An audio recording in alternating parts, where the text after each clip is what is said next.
Hello everyone. आज की video में हम स्टाफिंग के प्रोसेस को देखेंगे और इसके सारे स्टेप्स को वन बाय वन डिटेल से डिस्कस करेंगे।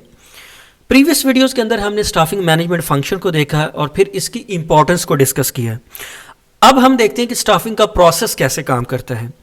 स्टाफिंग का प्रोसेस जो होता है ना, ये एक 7 स्टेप प्रोसेस होता है और ये एक सीक्वेंस में चलता है।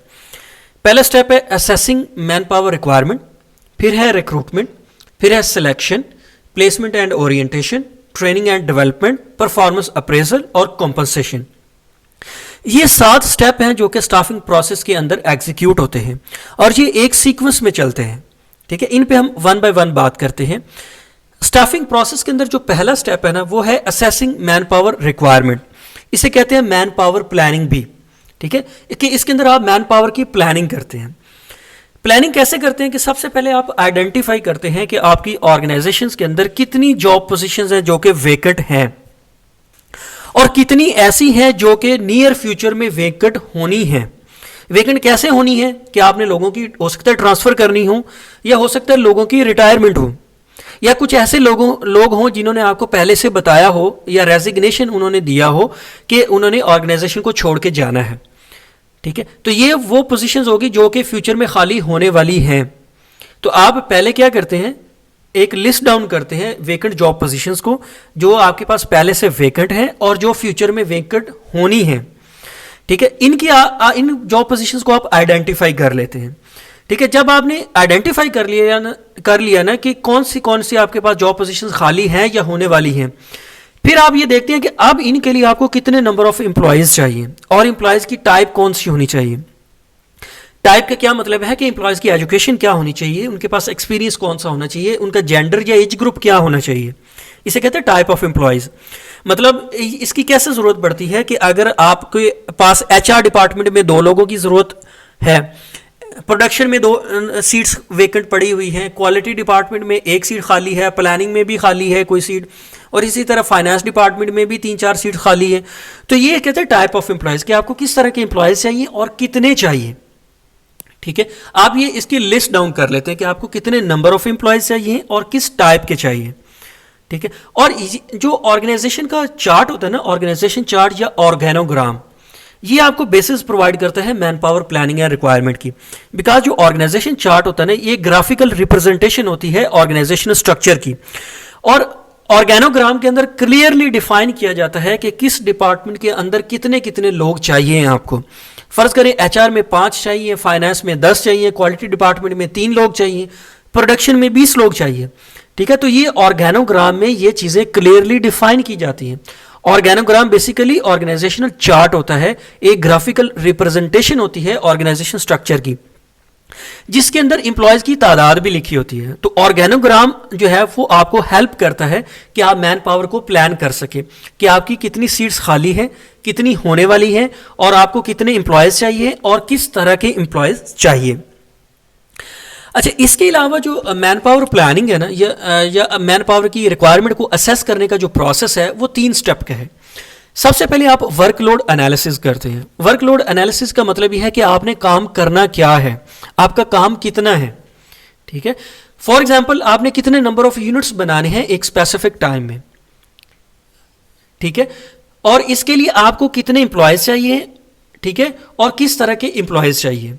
तो इसे कहते हैं वर्कलोड एनालिसिस, कि आप अपनी ऑर्गेनाइजेशन का काम डिफाइन करते हैं, काम को एनालाइज करते हैं कि आपने करना क्या है। इसकी फॉर एग्जांपल आपने ये देखना कि आपने 500 यूनिट्स प्रोड्यूस करने हैं शूज़ के 500 यूनिट्स प्रोड्यूस करने हैं एक दिन के अंदर, तो ये आपका वर्कलोड हो गया।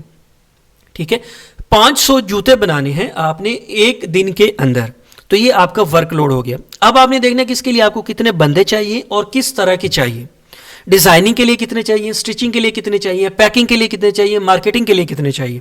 ठीक है, तो ये आपका वर्कलोड हो गया कि आपने 500 यूनिट्स बनाने हैं एक दिन के अंदर। अच्छा, अब आ गया वर्क फोर्स एनालिसिस। अब आपने ये देखना है कि आपने 500 यूनिट्स बनाने हैं, तो अब आपके पास पहले से कितने लोग काम कर रहे हैं।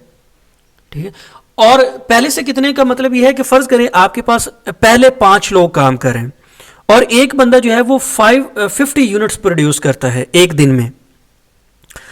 आपने टोटल बनाने थे 500 यूनिट्स और आपके पास 5 लोग काम कर रहे हैं और एक बंदा जो है ना वो मैक्सिमम 50 यूनिट्स प्रोड्यूस करता है एक दिन के अंदर, तो 5 इंटू 50 ये बन गया 250, कि आप मैक्सिमम 250 यूनिट्स प्रोड्यूस कर सकते हैं अपनी एग्जिस्टिंग मैन पावर के साथ। ठीक हो गया? आप मेरी बात समझ रहे हैं कि मैं क्या समझाना चाह रहा हूं, कि पहले आप वर्कलोड एनालिसिस करते हैं कि आपका काम कितना है और उसके लिए आपको कितने बंदे चाहिए, किस तरह के चाहिए। काम आपने बता दिया कि आपने एक दिन के अंदर 500 जूते बनाने हैं और आपके पास एग्जिस्टिंग मैन पावर जो है वो कितनी है, वो आपके पास 5 लोग हैं और एक जो इंडिविजुअल है ना वो 50 यूनिट्स बनाता है एक दिन में, तो 5 को 50 से मल्टीप्लाई करेंगे तो ये बन गए 250, कि आप मैक्सिमम 250 यूनिट्स प्रोड्यूस कर सकते हैं एग्जिस्टिंग मैन पावर के साथ। तो अब स्टेप 3 के अंदर अब आप कंपैरिजन करते हैं कि आपको 500 यूनिट्स चाहिए थे और एग्जिस्टिंग मैन पावर के साथ आप 250 यूनिट्स प्रोड्यूस कर सकते हैं, या आपको 10 बंदे चाहिए थे बिकॉज एक बंदा मैक्सिमम 50 यूनिट्स प्रोड्यूस कर सकता है, तो 50 इंटू 10 ये 500 बनता है, तो आपको टोटल 10 लोग चाहिए, जबकि आपकी ऑर्गेनाइजेशन के अंदर कितने लोग काम कर रहे हैं, वो है 5। तो अब कंपैरिजन से आपके पास डिफरेंस आ गया कि अब आपको 5 लोगों की और ज़रूरत है जो कि एक दिन में 50 यूनिट्स प्रोड्यूस कर सके, तब ही आपका टारगेट पूरा होगा, तब ही आप 500 यूनिट्स कंप्लीट कर सकते हैं। तो ये यहाँ से आपके पास मैन पावर की रिक्वायरमेंट आ गई। ठीक है, इसका दूसरा एस्पेक्ट ये है, अब एक तो ये हो गया ना कि अब आपके पास मैन पावर कम है, अब आपको और लोगों को हायर करना है। इसका दूसरा एस्पेक्ट ये भी हो सकता है कि आपने 500 यूनिट्स प्रोड्यूस करने थे और एक बंदा 50 यूनिट बना सकता है और आपके पास टोटल है 12 एम्प्लॉयज़। ठीक है, 12 एम्प्लॉयज़ हैं और आपने यूनिट्स कितने बनाने हैं, 500, तो 50 को 10 से मल्टीप्लाई करें ना तो वो बनता है 500। इसका मतलब है आपके पास 2 एम्प्लॉयज़ जो है ना वो ज़्यादा है, आपके पास 2 बंदे ज़्यादा हैं। अब इनको आपको जॉब से निकालने की ज़रूरत है क्योंकि ये आपके पास एक्स्ट्रा मैन पावर है। तो जब आप कंपैरिजन करेंगे ना वर्कलोड का और वर्क फोर्स का, तो अगर तो ये कंपैरिजन में आपके पास बंदे कम आते हैं तो आपको और रिक्रूटमेंट करने की ज़रूरत है, लेकिन अगर आपके पास बंदे ज़्यादा आते हैं तो तब आपको उनकी जॉब डिसमिसल की ज़रूरत है, आपको उनको ले ऑफ करने की ज़रूरत है, क्योंकि एक्स्ट्रा मैन पावर रखेंगे तो वो आपके के ऊपर बर्डन है। तो ये पहला स्टेप है कि आप मैन पावर की रिक्वायरमेंट का एनालिसिस करते हैं, मैन पावर की प्लानिंग करते हैं। अब जो नेक्स्ट स्टेप है ना स्टाफिंग प्रोसेस के अंदर, वो है रिक्रूटमेंट। रिक्रूटमेंट में क्या चीज़ होती है कि आप कैंडिडेट्स को या लोगों को बताते हैं कि हमारी ऑर्गेनाइजेशन के अंदर ये वैकेंसीज खाली हैं, ये जॉब पोजीशंस खाली हैं, इसके लिए आप अप्लाई करो। ठीक है, रिक्रूटमेंट क्या होता है कि आप लोगों को बताते हैं कि भाई हमारी ऑर्गेनाइजेशन के अंदर जॉब पोजीशंस खाली हैं, हमारी ऑर्गेनाइजेशन के अंदर वैकेंसीज हैं, आप अप्लाई करें, हमें मैन पावर चाहिए। इस प्रोसेस को कहते हैं रिक्रूटमेंट।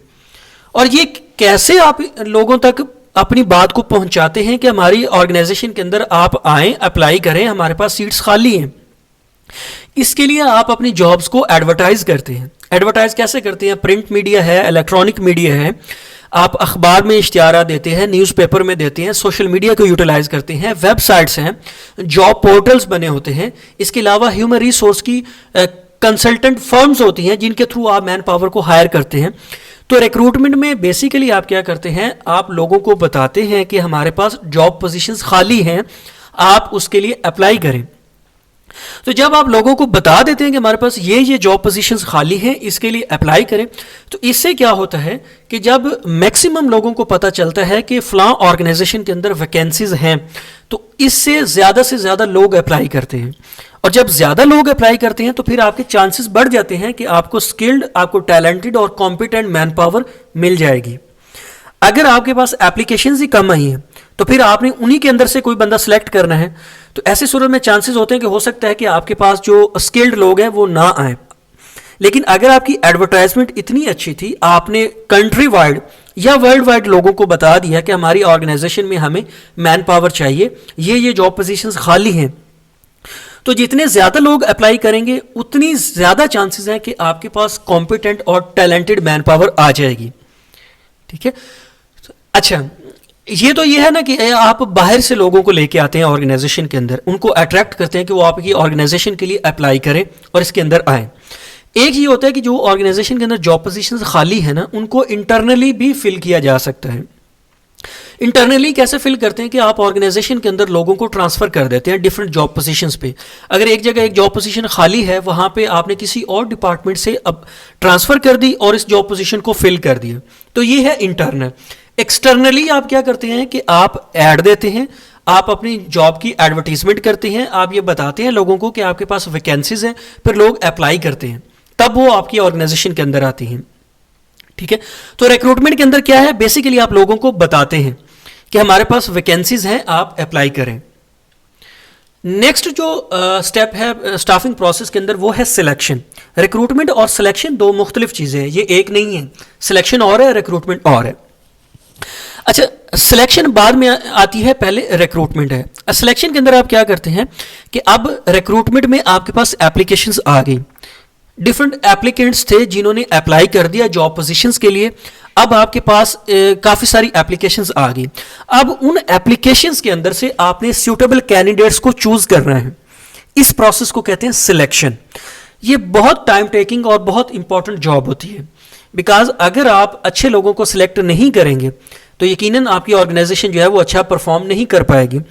अगर आप चाहते हैं कि आपकी ऑर्गेनाइजेशन अपने ऑब्जेक्टिव्स को अचीव करे, अपने टारगेट्स को अचीव करे, तो इसके लिए ज़रूरी है कि ऑर्गेनाइजेशन के अंदर जिन एम्प्लॉयज़ को आप लेके आएँ, जिनको सिलेक्ट करके लाएं, वो कॉम्पिटेंट हों, वो टैलेंटेड हों, वो स्किल्ड हों, वो एक्सपीरियंस्ड हों।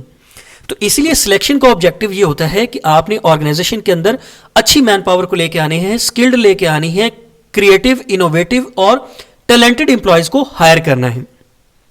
अच्छा, सिलेक्शन के अंदर अब क्या होता है कि जब आपके पास बहुत सारी एप्लीकेशंस आ गई, अब आप उनकी एप्लीकेशन की स्क्रूटनी करते हैं, उनकी शॉर्ट लिस्टिंग करते हैं, क्योंकि बहुत सारे लोग जो हैं वो इररेलेवेंट भी अप्लाई कर देते हैं। तो आप सिर्फ जो रेलेवेंट एप्लीकेशंस हैं उनको शॉर्ट लिस्ट करते हैं, उनको फिर आप टेस्ट के लिए कॉल करते हैं, रिटन टेस्ट होता है, फिर उस टेस्ट की बेस पे आप मेरिट बनाते हैं। उस मेरिट के ऊपर जो लोग पूरा उतरते हैं या जो क्वालिफाई करते हैं उनको फिर आप इंटरव्यू के लिए लेके आते हैं, उनका इंटरव्यू करते हैं। इंटरव्यू करने के बाद फिर आप उनके डिफरेंट साइकोलॉजिकल या फिटनेस या मेडिकल टेस्ट करते हैं। उसके बाद फिर उनको जॉब की अपॉइंटमेंट लेटर या ऑफर लेटर इशू किया जाता है। तो ये बेसिकली एक सिलेक्शन प्रोसेस है कि सबसे पहले आपके पास एप्लीकेशंस आ गई, उन एप्लीकेशंस को फिर आपने शॉर्ट लिस्ट किया, शॉर्ट लिस्ट करने के बाद फिर आपने रिटन टेस्ट लिया, टेस्ट के बाद फिर आपने इंटरव्यू कंडक्ट किया, इंटरव्यू के बाद फिर मेडिकल एग्जामिनेशन हुआ या साइकोलॉजिकल टेस्ट हुए। ये डिपेंड करता है कि आप किस मकसद के लिए सिलेक्शन कर रहे हैं। डिफरेंट जॉब पोजीशंस के लिए ना डिफरेंट सिलेक्शन मेथड्स होते हैं। अब फ़र्ज़ करें अगर आपको आर्मी के लिए बंदा चाहिए तो फिर उसके लिए फिज़िकल फिटनेस बहुत ज़रूरी है, साइकोलॉजिकली उसको फिट होना बहुत ज़रूरी है। लेकिन अगर आपने किसी बंदे को ऑफिस वर्क के लिए हायर करना है तो इसके लिए ये चीज़ें इतनी मैटर नहीं करती। ठीक है, तो ये डिपेंड करता है कि आपकी जॉब पोजीशन किस तरह की है।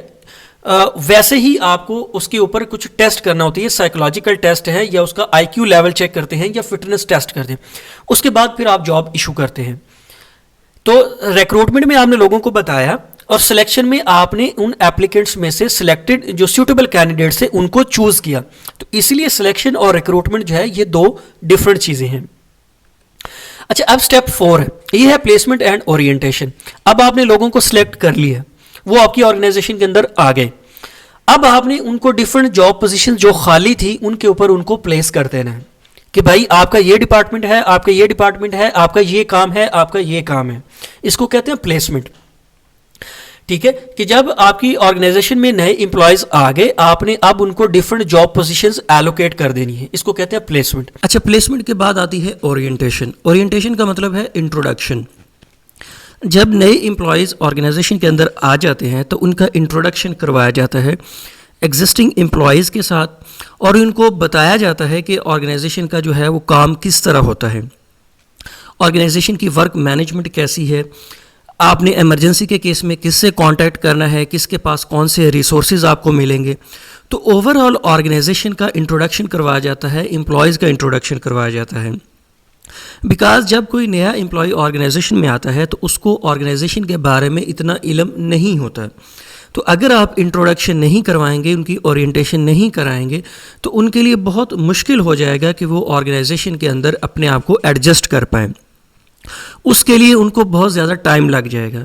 तो इसलिए जो बड़ी ऑर्गेनाइजेशंस होती हैं वो आमतौर पर ओरिएंटेशन के सेशंस करवाती हैं और इन सेशंस के अंदर वो ऑर्गेनाइजेशन के बारे में डिटेल से न्यू कमर एम्प्लॉयज़ को बता देते हैं। जबकि जो छोटी ऑर्गेनाइजेशंस होती हैं उसके अंदर क्या होता है कि जो सीनियर मोस्ट ऑर्गेनाइजेशन के जो भी मैनेजमेंट पोजीशन होती है सीनियर मोस्ट, वो क्या करते हैं, वो इंट्रोड्यूस कराते हैं न्यू एम्प्लॉयज़ को एग्जिस्टिंग एम्प्लॉयज़ के बारे में, और फिर जो ऑर्गेनाइजेशन की वर्क मैनेजमेंट है, जो ऑर्गेनाइजेशन के काम करने का तरीक़ाकार है, या जो ऑर्गेनाइजेशन के अंदर जो काम होते हैं और वो किस सीक्वेंस से होते हैं, उसके बारे में एक डिटेल्ड ओरिएंटेशन करवाई जाती है। इससे नए एम्प्लॉयज़ को ऑर्गेनाइजेशन को समझने में आसानी होती है, उसकी एक अटैचमेंट भी डेवलप हो जाती है, बिकॉज़ जब एक इंट्रोडक्शन हो जाए तो उससे काम करने में आसानी होती है। लेकिन इसका दूसरा एस्पेक्ट ये है कि अगर आप एक नए एम्प्लॉय को ले आएँ और उसको ऑर्गेनाइजेशन में उसकी प्लेसमेंट कर दें, भाई ये आपका काम है, आपने ये करना है, और उसको पता ही नहीं है कि उसकी इनपुट्स कहाँ से आनी है, उसने अपनी आउटपुट किसको देनी है, ठीक है, जो वर्क मैनेजमेंट है वो कैसे है, वर्क फ्लो कैसे हो रहा है, और अगर उसको कोई इमरजेंसी आती है या कोई इन्फॉर्मेशन की ज़रूरत है तो उन्हें किस से कांटेक्ट करना है, अगर उसको कोई रिसोर्स चाहिए तो वो कहाँ से मिलेंगे। तो ऐसी सूरत में उसको समझना बहुत मुश्किल हो जाएगा, उसके लिए बहुत डिफ़िकल्ट हो जाएगा कि वो उसमें एडजस्ट कर पाए, ठीक है। तो इसलिए ओरिएंटेशन बहुत ज़रूरी है। प्लेसमेंट और ओरिएंटेशन, प्लेसमेंट में आप उस बंदे को उसकी पोजीशन पे बिठा देते हैं जिसके लिए उसकी सिलेक्शन की गई है, और ओरिएंटेशन में आप उसको काम के बारे में इंट्रोडक्शन करवाते हैं उसका, और उसको ऑर्गेनाइजेशन के बारे में बताते हैं, उसको कोलीग्स के बारे में बताते हैं। जो नेक्स्ट स्टेप है स्टाफिंग प्रोसेस के अंदर वो है training and development. Training and development का मतलब ये है कि इसमें ट्रेनिंग अलग से है और डेवलपमेंट सेपरेट है। ट्रेनिंग का मतलब ये है कि जब कोई नया एम्प्लॉय ऑर्गेनाइजेशन के अंदर आता है तो उसको ऑर्गेनाइजेशन की वर्क प्रोसेसेस के बारे में इतना इल्म नहीं होता है कि ऑर्गेनाइजेशन के अंदर काम किस तरह हो रहा है, तो इसके लिए उसको ट्रेनिंग की ज़रूरत होती है। ट्रेनिंग दो तरह से हो सकती है कि आप एक्सटर्नल कहीं से ट्रेनिंग अरेंज करवा लें ऑर्गेनाइजेशन के बाहर से, या ऑर्गेनाइजेशन के अंदर, जिसे कहते हैं ऑन जॉब ट्रेनिंग, कि आप सीनियर बंदे के साथ अटैच कर दें न्यू एम्प्लॉयज़ को और वो वक्त के साथ साथ अपने सीनियर से सीख ले, ठीक है। इस तरह क्या होता है कि इस तरह एम्प्लॉय को अपने काम करने में आसानी होती है, बिकॉज अगर आप उसको ट्रेनिंग नहीं देंगे और डायरेक्ट आपने उसकी अपॉइंटमेंट कर दी, उसकी प्लेसमेंट कर दी, उसको काम दे दिया, तो उसके लिए मुश्किल हो जाएगा। हो सकता है उसने वैसा काम पहले कभी ना किया हो, तो इसीलिए ट्रेनिंग बहुत ज़रूरी है। और डेवलपमेंट का मतलब ये है कि टाइम टू टाइम आप जो है ऑर्गेनाइजेशन के जो एम्प्लॉयज़ हैं उनकी स्किल्स को इम्प्रूव करते रहें। जैसे कोई नई टेक्निक आई, जैसे कोई नया टूल आया, जैसे कोई नया सॉफ्टवेयर आया, फ़र्ज़ करें, और नए सॉफ्टवेयर की आपने ऑर्गेनाइजेशन के अंदर इम्प्लीमेंटेशन की, तो उसके बारे में एम्प्लॉयज़ को सिखाना, इसको कहते हैं डेवलपमेंट। कि एम्प्लॉयज़ पहले काम कर तो रहे हैं, लेकिन अगर आपका कोई प्रोसेस चेंज होता है, आप कोई टेक्नोलॉजी चेंज होती है, कोई आप नया टूल एंड टेक्निक को इम्प्लीमेंट कर देते हैं, तो इसके लिए आपको रिफ़्रेशर कोर्सेज की ज़रूरत पड़ती है कि टाइम टू टाइम एम्प्लॉयज़ का नॉलेज जो है वो रिफ़्रेश होता रहे, ताकि वो जो बेसिक कॉन्सेप्ट्स हैं उनको भूल ना जाए। तो ठीक है, ट्रेनिंग आप ऑर्गेनाइजेशन की इनसाइड भी कर सकते हैं, ऑर्गेनाइजेशन की आउटसाइड भी कर सकते हैं। आउटसाइड कैसे होता है कि कंट्री वाइड या वर्ल्ड वाइड बहुत सारे रेप्यूटेड ट्रेनिंग इंस्टीट्यूट्स होते हैं जो कि डिफरेंट ट्रेनिंग प्रोवाइड करते हैं। तो या तो आप ऑर्गेनाइजेशन के अंदर नए आने वाले एम्प्लॉयज़ को सीनियर के साथ अटैच करके उनकी ट्रेनिंग दिलवा दें, या उनको किसी एक ट्रेनिंग इंस्टीट्यूट में भेज दें और वहाँ से उनको रेलेवेंट ट्रेनिंग करवा दें। और इसी तरह डेवलपमेंट के लिए भी अगर आप इन हाउस भी हो सकती है और एक्सटर्नल टू द ऑर्गेनाइजेशन भी हो सकती है कि कोई ऐसा नया सॉफ्टवेयर आपने परचेज़ किया है और उसके लिए आपने स्किल्स सीखनी है, अपने एम्प्लॉयज़ को स्किल्स सिखानी है, तो उसके लिए या तो आप एक्सटर्नल जो कंसल्टेंट्स हैं उनको हायर करके ऑर्गेनाइजेशन के अंदर ले आएँ, या जो अपने आपके एम्प्लॉयज़ हैं जिन्होंने उस सॉफ्टवेयर पे काम करना है उनको ऑर्गेनाइजेशन से बाहर, जिससे आपने वो सॉफ्टवेयर परचेज़ किया है, वहाँ से उनको ट्रेनिंग दिलवा दें। ठीक है, तो ये जो ट्रेनिंग एंड डेवलपमेंट है ना, इससे एम्प्लॉयज़ की एफिशिएंसी बढ़ती है, इससे उनकी प्रोडक्टिविटी बढ़ती है, इससे ओवरऑल ऑर्गेनाइजेशन की एफिशिएंसी और प्रोडक्टिविटी बढ़ती है। जो नेक्स्ट स्टेप है स्टाफिंग प्रोसेस का वो है परफॉर्मेंस अप्रेजल। परफॉर्मेंस अप्रेजल का मतलब ये है कि आपने अपने एम्प्लॉयज़ की परफॉर्मेंस को जांचना भी है और उनकी परफॉर्मेंस को एवेलुएट भी करना है, असेस करना है। एवेल्यूएशन या असेस का क्या मतलब है कि आपने ये जांचना है कि आपके जो एम्प्लॉयज़ हैं वो काम सही कर रहे हैं या नहीं कर रहे। अगर तो वो अपना काम बेहतर तरीके से परफॉर्म कर रहे हैं तो फिर well and good, it's okay. आप उनको इनकरेज करें कि आप अपने काम को और बेहतर से बेहतर करें, नए चैलेंजिंग टास्क को लें, इनोवेशन लेके आएँ, क्रिएटिविटी लेके आएँ। लेकिन अगर वो अपना काम अच्छा नहीं कर रहे तो इसमें आपको गाइडेंस की ज़रूरत है। आप उनको गाइडेंस प्रोवाइड करें, उनको ट्रेनिंग दें, उनकी स्किल्स डेवलपमेंट करें। इससे जो है उनकी परफॉर्मेंस बेहतर होगी। ठीक है, तो परफॉर्मेंस अप्रेजल से क्या होता है, अगर तो काम अच्छा हो रहा है तो आप उनके काम को अप्रिशिएट करते हैं, उनको इंसेंटिव्स देते हैं, उनको रिवार्ड्स देते हैं। लेकिन अगर काम अच्छा नहीं है तो ऐसी सूरत हाल में आप क्या करते हैं कि आप उनको ट्रेनिंग देते हैं, उनकी डेवलपमेंट करते हैं ताकि वो अपनी शॉर्ट कमिंग्स जो हैं उनको ख़त्म कर सकें, उनको एलिमिनेट कर सकें। जो लास्ट स्टेप है स्टाफिंग प्रोसेस का वो है कॉम्पनसेशन। कॉम्पनसेशन का मतलब ये है कि आप एम्प्लॉयज़ को उनकी सर्विसेज के अगेंस्ट कुछ इंसेंटिव्स देते हैं, कुछ रिवॉर्ड्स देते हैं, इसको कहते हैं कॉम्पनसेशन।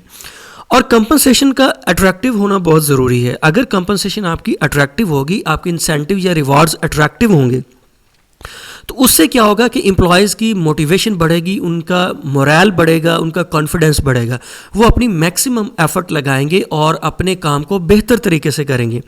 क्योंकि जब उनके काम को एक्नॉलेज किया जाएगा, उनकी सर्विसेज के अगेंस्ट उनको कॉम्पनसेशन मिलेगी, उनको रिवार्ड्स मिलेगा, तो ऐसी सूरत हाल में वो अपने काम को बेहतर तरीके से एग्जीक्यूट करेंगे।